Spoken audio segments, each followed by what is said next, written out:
আসসালামু আলাইকুম। আজ ১৪ই ডিসেম্বর। আজকে বাংলাদেশ থেকে পর্তুগালের উদ্দেশ্যে রওনা দিচ্ছেন আমাদের নীরব ভাই, সাদ ভাই এবং দপ্তরি ভাই। তারা পর্তুগালের D1 ভিসার অধিকারী। তারা আমাদের মাধ্যমে ফাইল জমা দিয়ে মাত্র ৫ মাসের মধ্যে তারা তাদের ফ্লাইট পেয়ে গেছেন। আজকে শুনবো তাদের ভিসারই কিছু গল্প। তো নীরব ভাই, আপনি আমাদের সম্বন্ধে কিভাবে জানলেন এবং কিভাবে আমাদের এখানে জমা দিলেন এবং কিভাবে ভিসা পেলেন পর্তুগালের সে সম্পর্কে একটু যদি বলতেন। আসসালামু আলাইকুম। আমি নীরব রহমান। আমার বাসা মাদারীপুর। আমার ভাইয়ের মাধ্যমে আমি ইমরান ভাইয়ের সাথে পরিচিত হই। আমরা মার্চ মাসে ইমরান ভাইয়ের অফিসে এসে ফাইলটা জমা দিয়ে যাই। জুলাই মাসে আমরা দিল্লি বিএফএস এ ফাইলটা জমা করি ইমরান ভাইয়ের মাধ্যমে। অক্টোবরে আমরা ভিসাটা কালেক্ট করতে পারি। আর ১৪ তারিখ আমাদের ফ্লাইট। সবাই দোয়া করবেন। ইমরান ভাইকে অসংখ্য ধন্যবাদ। তার মাধ্যমে এত বড় একটা জীবনের শ্রেষ্ঠ উপহার পাইছি। কারণ সবাই দোয়া করবেন যাতে ভালোভাবে পৌঁছাইতে পারি। আসসালামু আলাইকুম। আচ্ছা, এখন আমরা শুনবো সাদ ভাইয়ের কাছে। তার বয়স কিন্তু মাত্র ২২ বছর। ২২ বছর বয়সে সে পর্তুগালে চলে যাচ্ছে। তার কিছু গল্প শুনতে যাই আমরা এখন। আসসালামু আলাইকুম রহমতুল্লাহ। আমি মোহাম্মদ সাদ আহমেদ। আমি মাদারীপুর থেকে এসেছি। আমি পর্তুগালের ফাইল জমা দিই ইমরান ভাইয়ের কাছে মার্চ মাসে, এবং জুলাই মাসে আমরা দিল্লি বিপিএস এ আমরা ফাইল জমা করি পর্তুগালের জন্য, এবং অক্টোবরের দিকে আমরা ভিসা কালেক্ট করি। এবং আজকে আমাদের ফ্লাইট ৮টা ১৫-তে। আর সবাই আমাদের জন্য দোয়া করবেন এবং ইমরান রাফি ভাইয়ের জন্য দোয়া করবেন, যাতে করে আমাদের স্বপ্ন পূরণ হয়েছে ইনশাল্লাহ। আমাদের সবকিছু নিয়ে আল্লাহ সহায় করেন। আসসালামু আলাইকুম। আসসালামু। আচ্ছা, এখন দপ্তরি ভাইয়ের কাছ থেকে কিছু শুনবো। আসসালামু আলাইকুম। আমি নুরুজ্জামান দপ্তরি, মাদারীপুর থেকে আসছি। আমি ইমরান মামার কাছে মার্চ মাসে আমরা ফাইলটা জমা করি। জুলাই মাসে আমরা বিএফএস এ দিল্লি বিএফএস এ যাওয়া ফাইলটা জমা করে আসছি। অক্টোবর মাসে আমরা ভিসা পাই। আজ ১৪ই ডিসেম্বর। আমাদের রাত ৮টা ১৫-তে ফ্লাইট। আমাদের জন্য সবাই দোয়া করবেন। আর ইমরান মামার মাধ্যমে যে আমি ফাইলটা জমা দিয়েছি, আমি এর আগে পর্তুগালের জন্য দেওয়ার আগে রোমানিয়াদের জন্য দিছিলাম, তো ওখান থেকে হয় নাই। রোমানিয়ার জন্য আমি মালয়েশিয়া থেকে আসছি। অনেক লম্বা জার্নি। আমি দেশে ২ বছর ঘুরতেছি। ফাইনালি আমি পর্তুগালের ভিসা পাইলাম। তো আমরা যেন ভালোভাবে যাইতে পারি গন্তব্যস্থানে। সবাই আমাদের জন্য দোয়া করবেন। আসসালামু আলাইকুম।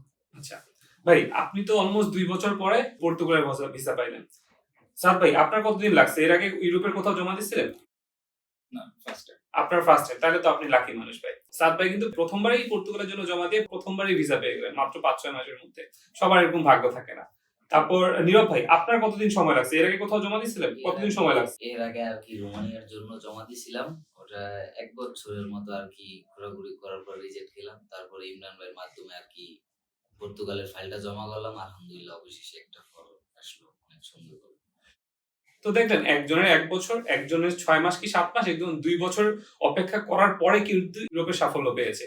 তো ধৈর্য অবশ্যই ধরতে হবে। সবার ক্ষেত্রে ভাগ্য সাদ ভাইয়ের মতো হবে না যে ৬ মাসের প্রথমবারেই আপনার ভাগ্য খুলে যাবে, এমন হবে না।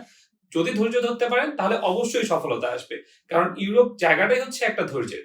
যার যত ধৈর্য সে তত বেশি সফল। ইনি রোমানিয়া রিজেক্ট হয়েছে, রোমানিয়া রিজেক্ট হওয়ার পরেই কিন্তু তার পর্তুগালে হয়েছে। সেম দপ্তরি ভাইয়েরও। সে ২ বছর ধরে রোমানিয়ার জন্য অপেক্ষা করে রোমানিয়াতে না হয় তার কিন্তু পর্তুগালে হয়েছে। একটি খারাপ রেজাল্ট আসার পরে সেখান থেকেই ভালো আসে। খারাপের পরে যে ভালো আসে এর জ্বলন্ত উদাহরণ আছে আমাদের নীরব ভাই এবং দপ্তরি ভাই। আচ্ছা ভাই, আপনার বয়স কত যদি বলতেন? আমার বয়স ২২ বছর। ২২ বছর। আমার বয়স ২২ বছর। হ্যাঁ, আপনার বয়সও ২২ বছর। দপ্তরি ভাই, আপনার বয়সটা কত? আমার বছর ২৮। ২৮। তো মাত্র ২২ বছর, ২২ বছর এবং ২৮ বছর বয়স। খুবই সবাই টগবগে তরুণ। এই বয়সে সবাই পর্তুগালের D1 ভিসা পেয়ে যাচ্ছে। আশা করি তারা ২ থেকে ৩ মাসের মধ্যে টিআরসি কার্ডও পেয়ে যাবে এবং ৫-৬ বছর লিগ্যাল ভাবে থাকতে পারলে তারা তাদের পাসপোর্টও পেয়ে যাবে। ইনশাআল্লাহ তখন তাদেরকে নিয়ে আরেকটি ভিডিও বানাবো যখন তারা পাসপোর্টের অধিকারী হবে। তো ভাইয়া, পর্তুগাল নিয়ে আপনাদের কার কি আশা? কেমন কি থাকতে যাচ্ছেন বা কি কাজ করতে যাচ্ছেন? কেউ কি কোনো কাজ পারেন? মানে স্কিল কারো কোনো কিছু আছে? আপনার? জি ভাই। ভাই, আপনার কোন স্কিল আছে? কোন কাজ পারেন? আমি ড্রাইভিংটা শিখছি বাংলাদেশ থেকে। ওইটাই লাইসেন্স করা হয়েছে। ওইটা নিয়ে আমি পর্তুগাল যাইতেছি। এখন ওইটা কনভার্ট করে তারপর ওই জায়গায় সেটেল হওয়ার ইচ্ছা আছে। সবাই দোয়া করবেন জানি ঠিকভাবে সেটেল হয়ে যেতে পারি। সাদ ভাই, আপনার? আমি দীর্ঘ ৬ মাস শেফ নিয়ে কোর্স করেছি। আল্লাহ যদি সহায় হন তাহলে ওখানেই সেটেল হবো। সবাই দোয়া করবেন। দপ্তরি ভাই, আপনার কি প্ল্যান? কোন কাজ করতে চান? আমার দেশে আমার বড় ভাইয়ের একটা মোবাইল সার্ভিসিং এর একটা দোকান ছিল। তো ওখানে আমরা 2 ভাই কাজ করতাম। এখন বড় ভাই আছে ফ্রান্সে। তো আমি ভাবছি পর্তুগালে গিয়ে ফোনের কাজই করব। আমি যেন ওখানে গিয়ে ঠিকঠাকভাবে থাকতে পারি। ভালো একটা যেটা কাজ আমি জানি ফোনের ওটাই যেন আমি পাই। এবং দোয়া করবেন আমাদের জন্য সবাই। একটা জিনিস দেখেন, এনারা তিনজনই কিন্তু 3টা কাজে স্কিল। স্কিল পার্সনের জন্য স্কিল পার্সনের জন্য কাজের আসলে কোনো অভাব হয় না। হয়তোবা 10 থেকে 15 দিন সময় লাগবে তাদের কাজ খুঁজে পেতে নিজের চাহিদা মতো, কিন্তু তারা অবশ্যই কাজ পাবে। একজন ড্রাইভিং জানে, তার ড্রাইভিং লাইসেন্স আছে। একজন শেফের কোর্স করছে, যেটা পর্তুগালের খুবই ডিমান্ডেড একটা জব। এবং আরেকজন মোবাইল টেকনিশিয়ান। এই ধরনের স্কিলড ওয়ার্ক গুলোর ইউরোপে প্রচুর পরিমাণে চাহিদা থাকে। তো আপনারা যারা চেষ্টা করছেন বা প্ল্যান করছেন ইউরোপে যাওয়ার ক্ষেত্রে, অবশ্যই নিজের একটি স্কিল ডেভেলপ করুন, যে স্কিলের বয়সে আপনি খুব সহজে ইউরোপে যেতে পারবেন। কারণ ইউরোপে নন স্কিল লোকের চাহিদার থেকে স্কিল লোকের চাহিদা অনেক বেশি, এবং এক্ষেত্রে ভিসা হওয়ার সম্ভাবনা অনেক বেশি থাকে। এবং নিজের এবং পরিবারকে আপনি খুব সহজেই আর্থিকভাবে স্বাবলম্বী করতে পারবেন আপনি যদি স্কিল হন। তো আপনারা যারা এখনো চিন্তা করছেন যে যাবেন বা প্ল্যান করছেন, স্কিল হওয়ার চেষ্টা করুন। বাকিটার জন্য আল্লাহ আছে, আমরা আছি আপনাদেরকে সহায়তা করার জন্য। তাদের জন্য সবাই দোয়া করবেন।